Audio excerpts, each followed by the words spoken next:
Have you ever wondered why human sexuality is so complex? Why it refuses to fit neatly into boxes or labels? Why what attracts us, moves us, or defines us seems to evolve as we do? Stay tuned with the voice of wisdom till the end, because understanding this truth might just change how you see yourself and others. Human sexuality has always been one of the deepest, most intimate aspects of who we are, and yet it's also one of the most misunderstood. For centuries, societies have tried to explain it through morality, religion, or rigid norms. But as modern psychology and psychoanalysis reveal, sexuality is not a question with a single answer. It's a living, breathing, evolving part of our humanity. The great minds who tried to decode this mystery, from Sigmund Freud, Carl Jung, Alfred Kinsey, Erik Erikson, to Carl Rogers, all agreed on one thing. Our sexuality cannot be reduced to a simple label. It's not black and white. It's not a fixed identity. It's a spectrum, dynamic, personal, and deeply connected to our emotions, biology, and experiences. Let's start at the beginning, the biological roots. Every human being is born with a unique genetic and hormonal blueprint. Studies show that no single gay gene or straight gene exists. Instead, thousands of small genetic variations work together, influenced by hormones like testosterone and estrogen, shaping our attraction and gender identity even before birth. Researchers found that prenatal hormone exposure, particularly testosterone levels in the womb, can subtly influence later sexual orientation and even the way we process emotion and empathy. Then comes the brain, that magnificent, mysterious organ where desire is born.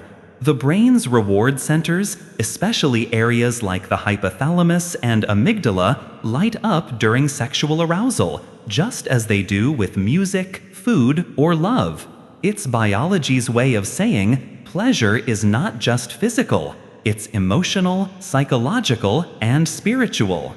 But biology is only one layer of this story. Freud, the father of psychoanalysis, believed sexuality was at the very core of human motivation, not just about pleasure, but about power, identity, and love. He saw sexual development as a journey from childhood curiosity to adult expression, where every experience leaves an imprint on how we relate, desire, and connect. For Freud, repressing sexuality led to neurosis, a kind of internal war between who we are and who we're told to be. Carl Jung, on the other hand, went deeper into the psyche. He saw sexuality as a bridge between the conscious and the unconscious. Desire, he believed, was not just a drive. It was a symbol, a messenger of what the soul seeks. When we understand our desires, we don't just understand attraction, we understand the self. Then came Alfred Kinsey, the revolutionary biologist who challenged everything society thought it knew about sexuality. Through his famous Kinsey scale, he demonstrated that human sexuality is fluid, that very few people are entirely heterosexual or homosexual. Most of us fall somewhere in between. A reminder that the spectrum of love and attraction is vast and beautiful. Now, beyond biology and psychology lies the social and environmental dimension, the world that shapes our inner truth.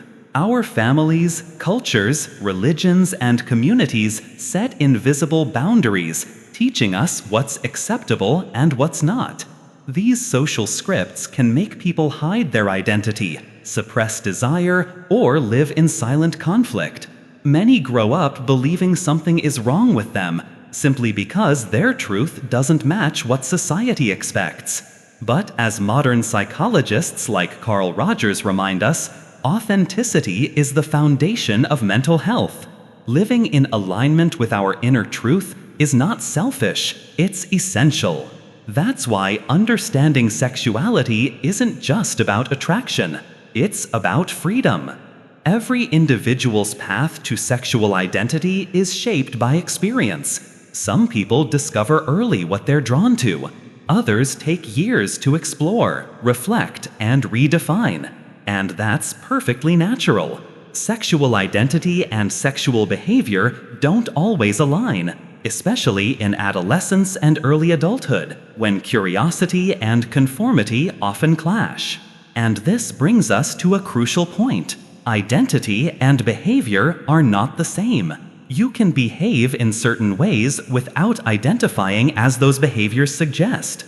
This fluidity is part of being human. It reflects our ongoing evolution, psychological, emotional, and social. Great psychoanalysts saw this not as confusion, but as growth, a necessary tension between exploration and self-definition. So what's the problem we face today? The problem is not our sexuality. It's our resistance to understanding it.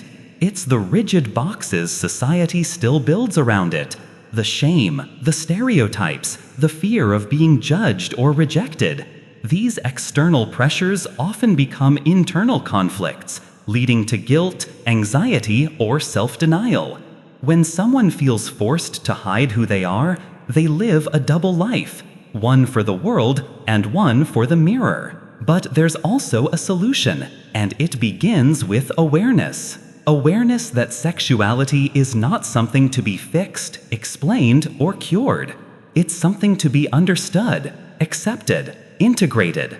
When we embrace the truth that sexuality is part of our human fabric, as natural as our need for love or belonging, we begin to heal from centuries of misunderstanding. The psychologists of our time agree. Healthy sexuality is rooted in self-acceptance. It's not about fitting into someone else's idea of normal. It's about connecting your body, mind, and soul in harmony.